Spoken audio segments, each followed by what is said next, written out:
Paling indah kain plekat. Kain plekat dibungkus untuk sambil makan ketan ya. Nah, jangan lupa untuk berzakat tentunya di Basnas Provinsi Sumatera Selatan. Assalamualaikum warahmatullahi wabarakatuh. Hai Sobat Basnas dimanapun Anda berada. Kembali kali ini tayangan perdana podcast Basnas bersama dengan Basnas Provinsi Sumatera Selatan yang akan membahas topik-topik menarik seputar Badan Amil Zakat di Provinsi Sumatera Selatan. Dan tentunya hari ini dengan tema yang menarik sekali yang kami kaji hari ini seputar kenapa zakat harus dikelola Amil. Dan tentunya hari ini kita sapa dulu semua yang sedang menyimak tayangan kami, dukung dan tentunya pula simak obrolan kami di podcast Basnas sebagai dukungan Anda untuk mensiarkan program-program dari Badan Amil Zakat Provinsi Sumatera Selatan, termasuk juga bagaimana untuk mengupayakan agar amal kita dalam zakat infak sodako akan lebih terpercaya, lebih tersalurkan dengan tepat, sekaligus juga suka mensiarkan ya apa itu zakat infak dan sodako di podcast yang kita hadirkan. Untuk itu di tayangan perdana kita akan hadirkan Ketua Basnas Provinsi Sumatera Selatan yang hadir di studio Bapak Ahmad Marjundi SPMSI selaku Ketua Badan Amil Zakat Nasional Provinsi Sumatera Selatan yang sudah hadir di studio saat ini. Halo, Assalamualaikum Kanda. Waalaikumsalam warahmatullahi wabarakatuh Bang Dila. Sehat ya hari ini ya. Alhamdulillah. Mungkin ingin menyapa dulu para penonton kita di kesempatan hari ini. Terima Boleh Bang. kasih. Kita Baik. sapa-sapa dulu Bang. Baik. Halo, Assalamualaikum warahmatullahi wabarakatuh sahabat podcast Basnas Provinsi Sumatera Selatan. Terima kasih untuk kesempatan yang pada kali ini diberikan kepada saya, baik itu dari host Bang Dila yang memberikan ruang dan kesempatan bagi kami untuk dapat bersama-sama nih memberikan sedikit pencerahan dan pemahaman kepada seluruh sahabat podcast Basnas Provinsi Sumatera Selatan di wilayah Provinsi Sumatera Selatan tentu saja. Iya, dan kita juga minta support ya, dukungan untuk semua yang menyimak podcast ini baik melalui media sosial kita, di beberapa media sosial terutama juga di media TikToknya Basnas Provinsi Sumatera Selatan, dengan juga bisa komentar nanti ya di bawah tayangan ini ya. Dan tentunya pula hari ini kita juga akan hadirkan tema yang menarik seperti yang sampaikan di awal di tayangan perdana kita. Tentunya dengan tema hari ini, tentunya tema yang kita angkat tentang kenapa zakat harus dikelola oleh Amil. Sebelum banyak ngobrol itu Bang, saya pengen tahu dulu mengenai Badan Amil Zakat Provinsi Sumatera Selatan. Boleh Bang diceritakan Basnas Sumatera Selatan berkaitan dengan penyaluran zakat infak sodako. Basnas sendiri ini bentuk organisasi seperti apa Bang? Baik, terima kasih Bang Dila. Sahabat podcast Basnas Provinsi Sumatera Selatan, jadi Badan Amil Zakat Nasional Provinsi Sumatera Selatan itu merupakan lembaga pemerintah non-struktural yang memang ditugaskan oleh pemerintah Provinsi Sumatera Selatan, dalam hal ini Bapak Gubernur Provinsi Sumatera Selatan, untuk melakukan pengelolaan baik itu pengumpulan, pengelolaan dan pendistribusian zakat, infak dan sedekah di wilayah Provinsi Sumatera Selatan. Demikian Bang Dila. Itu ya. Jadi perlu diketahui ini adalah badan pemerintah yang mengelola zakat, infak dan sedekah. Tapi yang paling utama bahwa kita juga menghadirkan tema yang menarik sekali tentang bagaimana bahwa zakat ini harus dikelola oleh Amil. Nah, apa nih Bang? Sedikit penjelasan. Amil ini siapa? Dan bagaimana perannya dalam mengelola zakat? Baik, terima kasih Bang Dila. Jadi perlu dipahami bahwa zakat itu merupakan salah satu kewajiban yang harus dilaksanakan oleh setiap kaum muslim dimanapun mereka berada. Seperti juga perintah dari Nabi Muhammad SAW bahwa ambillah dari zakat mereka sebagian dari harta mereka untuk kemudian dibagikan dan didistribusikan kepada masyarakat yang kurang mampu guna mensucikan harta mereka. Lalu kenapa pengelolaan dari bagian harta tersebut itu dalam konsepnya itu harus dilakukan oleh tenaga amil, di mana amil adalah pihak atau orang-orang yang bertugas untuk melaksanakan pengumpulan, pengelolaan serta pendistribusian dari dana zakat tersebut kepada yang berhak menerimanya. Demikian Bang Dila. Jadi dengan adanya tenaga amil diharapkan pengelolaan serta pendistribusian zakat tersebut dapat lebih terarah dengan tepat kepada yang membutuhkan sesuai tentu saja dengan syariat atau aturan mainnya yang berlaku. Demikian Bang Dila. Jadi amil ini adalah orang-orang yang mengumpulkan zakat serta mengelolanya dan tentunya lebih tepat guna nantinya. Betul. Dan di kesempatan hari ini kita berbicara tentang bagaimana pengelolaan ini, mengapa harus melalui amil. Tadi udah dijelasin jelas oleh Abangku ya. Dan Badan Amil Zakat Nasional adalah salah satu badan yang mengurusi masalah ini ya Bang, pengelolaan zakat. Betul. Nah, boleh kalau Bang dijelaskan peran ini pasti krusial sekali Bang ya. Karena kalau boleh saya bilang menurut saya zakat itu harus dikeluarkan dan disalurkan dengan tepat. Dan juga harus transparan ya Bang ya. Karena kalau orang Palembang bilang itu kalau sebasingan, bahaya. Dan ini juga harus menjadi hal yang harus dipertanggungjawabkan nantinya Bang. Boleh Bang, mengapa boleh dibilang kenapa harus melalui amil bukan melalui individu atau perorangan Bang? Betul.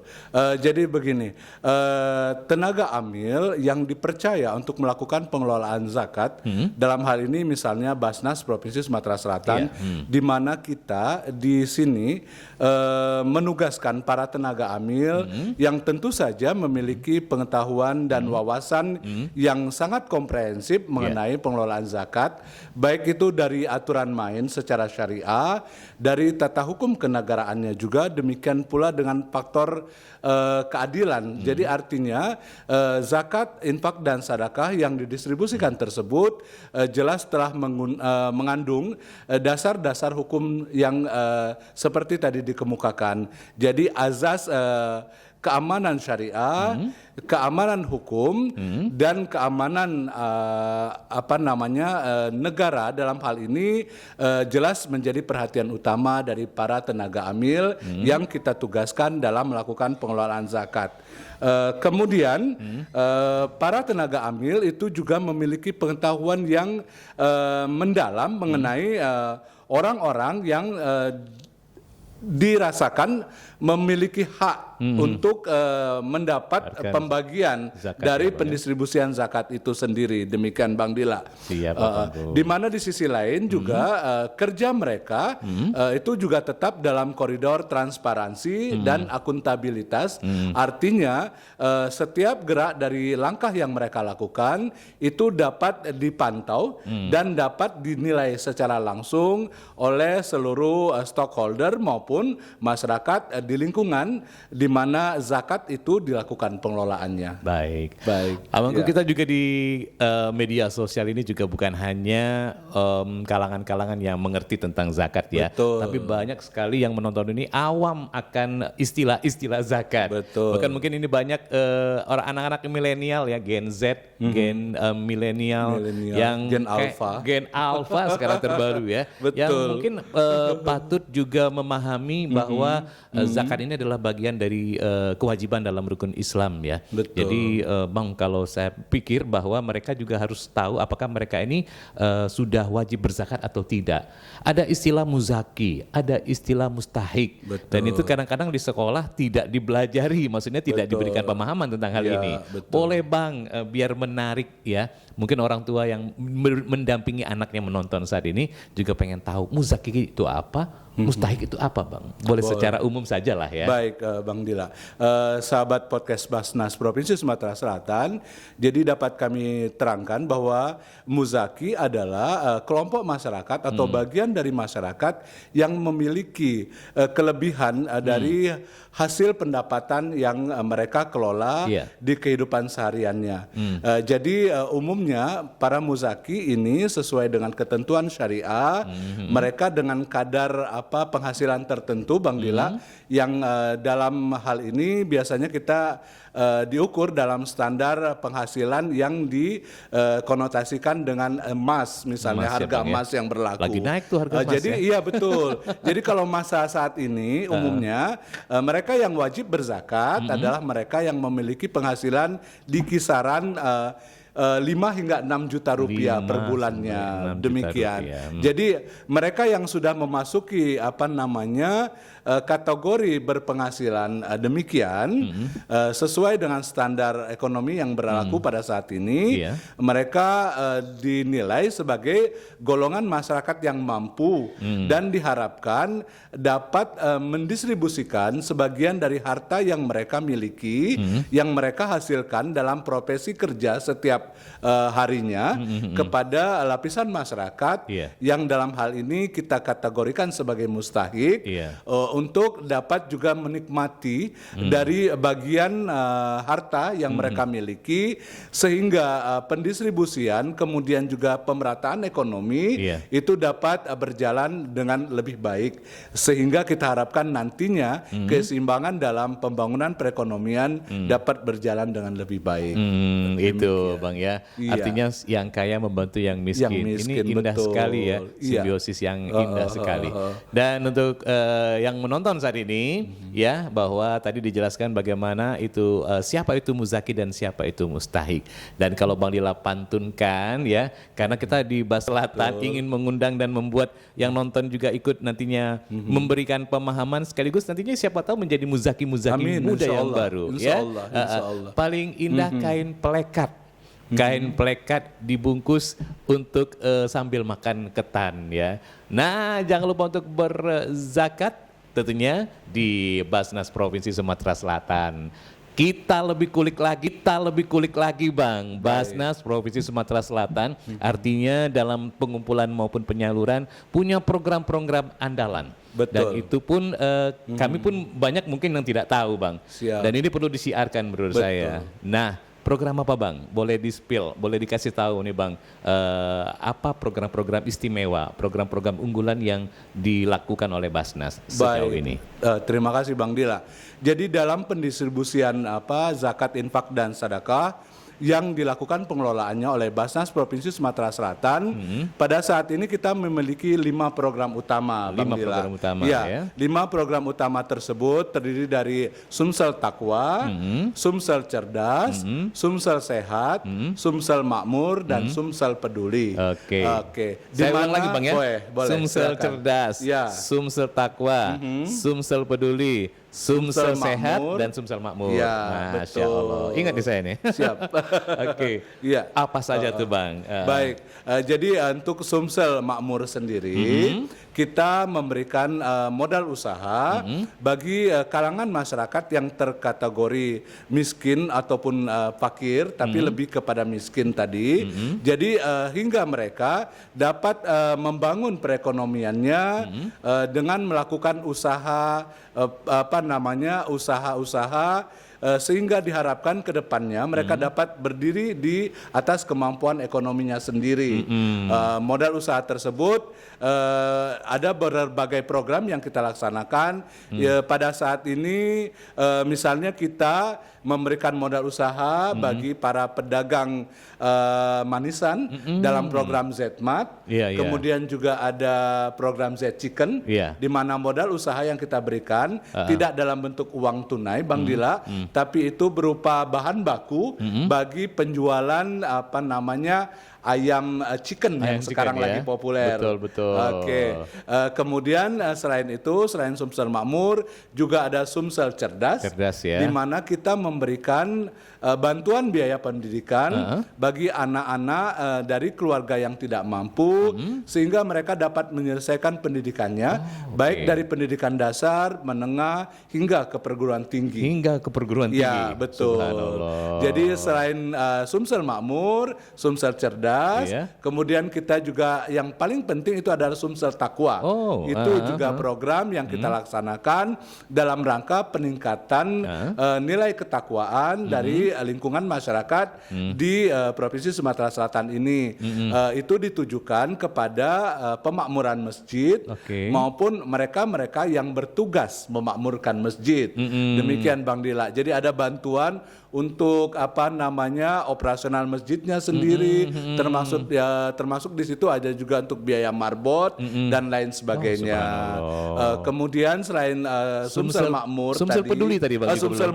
Siap. Sumsel cerdas, Sumsel Makmur sudah, Sumsel Takwa, Sumsel peduli itu berkaitan dengan kondisi sosial ekonomi yang dihadapi oleh masyarakat. Bisa jadi misalnya mereka menjadi terjadi kemunduran dari faktor ekonomi sosialnya karena faktor bencana alam misalnya, karena faktor banjir, kemudian gempa bumi dan lain sebagainya. Jadi di situ ada program yang kita laksanakan yang bersifat kepedulian. Jadi baik misalnya bagi korban banjir, kita sering cermati pada kondisi yang terjadi beberapa bencana belakangan ini. Kita sering kali berpartisipasi dalam pendirian dapur umum, kemudian membantu paket-paket bantuan yang bersifat penanggulangan langsung dari kondisi bencana itu sendiri. Benar nggak? Kalau saya salah nih mohon dikoreksi Bang. Saya pernah juga baca di beberapa artikel Basnas juga membantu program bedah rumah. Betul. Nggak salah ya. Ya, itu juga bagian dari itu kepedulian ya? itu. Kepedulian kita ya. Jadi untuk masyarakat yang memang memiliki rumah hunian tinggal yang tidak layak, terutama berkaitan dengan artinya kondisi kesehatan, perkembang tumbuhan anaknya. Kita akan berikan bantuan berupa RTLH, artinya pembenahan bagi rumah tidak layak huni, sehingga siap untuk memberikan kehidupan yang lebih baik bagi masyarakat. Demikian Bang Dila. Ada satu lagi, makmur, cerdas, sehat. Terakhir sehat. Sumsel sehat itu kita memberikan bantuan kepada masyarakat yang tidak mampu dalam penyelenggaraan upaya peningkatan kesehatan mereka. Itu biasanya bagi mereka-mereka yang terganggu faktor kesehatannya, misalnya mereka yang tidak mampu untuk melakukan atau membayar biaya berobat. Ketika mereka hendak berobat, mereka terkendala ketika berhadapan dengan fasilitas kesehatan yang ada seperti rumah sakit, itu kita bantu bagi penanggulangan biaya untuk berobatnya. Termasuk juga mungkin mereka sebagai penyandang disabilitas, misalnya mereka yang butuh kursi roda atau hal yang sejenisnya, kita bantu melalui Sumsel Sehat. Dan saya lihat juga beberapa daerah di beberapa kabupaten tuh ada ambulan Basnas juga, Bang. Itu keren banget ya. Siap. Itu fasilitas yang kita berikan dalam rangka Sumsel Sehat juga. Jadi kita persiapkan ada ambulan yang sifatnya gratis, baik itu bagi pengobatan dalam waktu cepat ataupun dalam masalah misalnya pemindahan jenazah yang harus dikembalikan misalnya ke rumah yang punya jarak tempuh yang cukup jauh. Subhanallah. Jadi Anda kalau berzakat itu harus yang cerdas loh kalau saya bilang. Karena kalau menyalurkan tanpa tahu kemana disalurkannya zakat yang Anda salurkan, alangkah ruginya rasanya. Kita wajib tahu sebagai seorang muzaki. Apalagi Anda yang mungkin muzaki baru ya, sedang berkembang usahanya, ingin berkah uang yang didapatkan, maka berzakat adalah sebuah kewajiban yang tentunya kalau slogannya saya bilang zakat mensucikan harta dan jiwa. Bener nggak Kak Jundi? Betul. Jadi melakukan berzakat itu sendiri artinya mendermakan sebagian harta kepada orang yang tidak mampu di sekeliling kita, itu akan menimbulkan sebuah semangat baru. Artinya dari muzakinya sendiri, ketika mereka mampu untuk membantu orang lain, akan ada kegairahan yang timbul dari upaya mereka untuk semakin menambah lagi harta dan kekayaan mereka. Masya Allah, tabarakallah. Baik, enak sekali ngobrol bareng Ketua Basnas ya. Jadi kita menambah ilmu kita juga seputar Badan Amil Zakat supaya kita juga tercerahkan. Kalau kita melakukan sesuatu dengan ilmu, maka kita akan dapatkan manfaat dari apa yang kita salurkan atau kita kerjakan ya. Ibadah tuh harus berdasarkan ilmu ya Bang ya. Jadi sehingga apa yang kita jalani itu tidak sia-sia, itu menurut Bang Dilah loh. Ngomong-ngomong masih bersama dengan Ketua Basnas Provinsi Sumatera Selatan yang saat ini kita bersama dengan kakanda kami Bapak Ahmad Marjundi SPMSI selaku Ketua Basnas Provinsi Sumatera Selatan, dan hari ini masih berbincang di podcast perdana kita.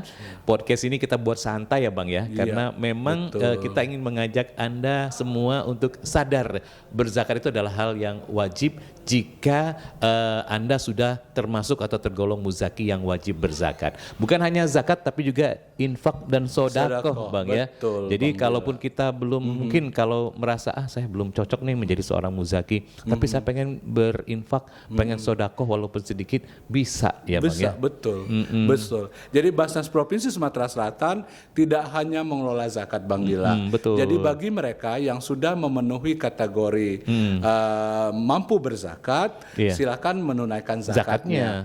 Tapi bagi yang tidak, kita juga menerima infak, sedekah, atau Bang Dila ada sesuatu juga yang mungkin belum dipahami. Jadi dari non Muslim pun kita bisa terima. Wow, jadi ada namanya dana sosial lainnya, DSKL, dana sosial keagamaan lainnya, itu juga bisa dititipkan kepada kita. Bagi para non muslim yang ada di wilayah Provinsi Sumatera Selatan, silakan saja juga menyalurkan dana sosial keagamaan lainnya yang nantinya kita akan kelola dan bisa kita salurkan kembali ke lingkungan masyarakat yang membutuhkan Bang Dila. Gitu. Begitu. Jadi Bang, saya merupakan termasuk generasi milenial lah Bang ya. Kalau ingin berzakat itu rasanya pengen ada kemudahan Bang. Betul. Karena saat ini ribet itu menurut saya sudah diribetkan dengan pekerjaan sehari-hari. Sementara saya pengen tahu apakah harta saya ini sudah wajib zakat atau tidak, ngitungnya males Bang. Kedua, mau berzakat itu sendiri, mau kalau bahasa kita tuh ngancap ke sini Bang ya. Datang rasanya itu agak aduh repot banget Bang. Pengennya sih diberi kemudahan. Karena ibadah ini kan dimudahkan seharusnya. Dan apakah Basnas juga punya inovasi-inovasi agar memudahkan para muzaki ini untuk berzakat Bang? Baik, iya.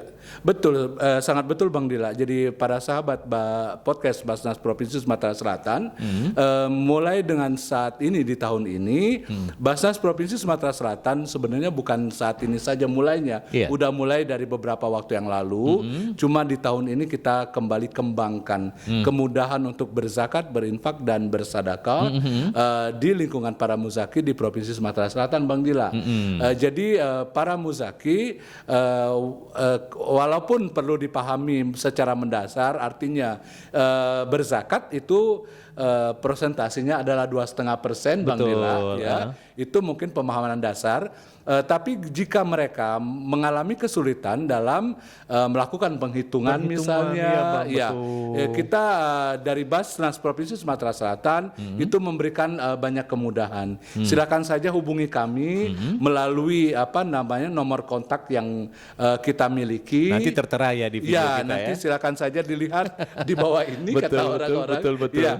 Silakan saja dilihat ada nomor-nomor yang bisa dikontak nanti dari para calon muzaki yang ingin dibantu misalnya dalam melakukan penghitungan zakatnya, apakah sudah masuk dalam kriteria untuk berzakat, kemudian mereka juga kita permudah jika mereka berniat untuk menyampaikan zakat, infak dan sedekahnya, silakan hubungi kami. Kami akan menugaskan tenaga-tenaga amil untuk melakukan jemput bola nanti ke mana lokasi mereka, sehingga kita akan mempermudah mereka dalam melaksanakan kewajibannya dalam membayar zakat, infak dan sedekah. Kemudahan itu juga dilakukan melalui berbagai kanal-kanal yang kita buka Bang Dila.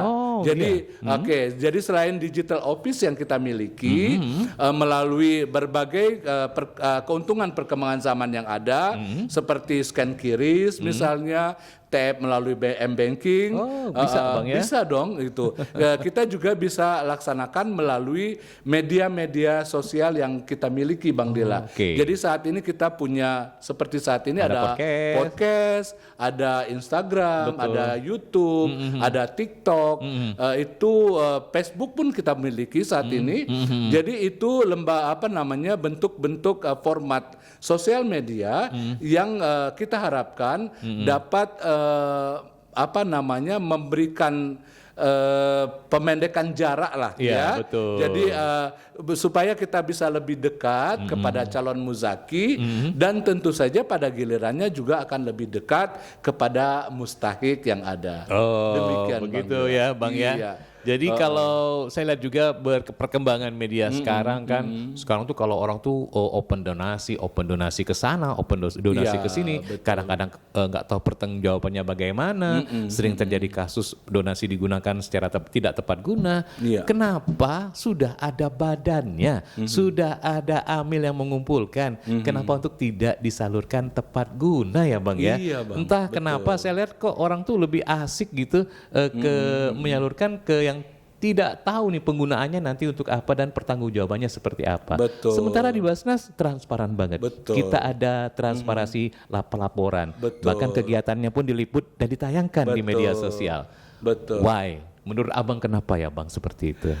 Baik, memang beberapa permasalahan adalah umumnya bersumber dari konsep pemikiran dari para muzaki. Biasanya mereka ingin menyampaikan bantuannya Bang Dila itu dalam bentuk zakat, infak maupun sedekah kepada orang-orang di sekitar. Orang-orang yang memang berdasarkan penilaian mereka itu layak untuk dibantu dan mereka umumnya lebih meyakini akan lebih cepat sampai katanya. Kadang-kadang seperti itu yang sering kita dengar. Padahal pemahaman itu sebenarnya akan lebih bisa disempurnakan melalui badan amil yang sudah dipersiapkan oleh pemerintah seperti Basnas ini sendiri. Jadi ketika misalnya kita melihat kondisi sekelompok orang yang memang perlu dibantu, kita bisa saja nih titipkan melalui Basnas misalnya Bang Dila. Jadi bisa zakat yang bersifat mukoyat nantinya. Misalnya saya titip ya zakat saya, tapi kalau bisa tolong salurkan ke si fulan mana, ya, ke siapa gitu ya. Dan konsep seperti itu Bang Dila itu lebih transparan dan lebih akuntabel begitu. Jadi Basnas sendiri bisa melakukan pendistribusian secara koordinatif sifatnya dengan muzaki yang menitipkan zakat infak dan sedekahnya dengan lebih sesuai nanti dari aturan syariah dan aturan ekonomi kenegaraan yang berlaku begitu.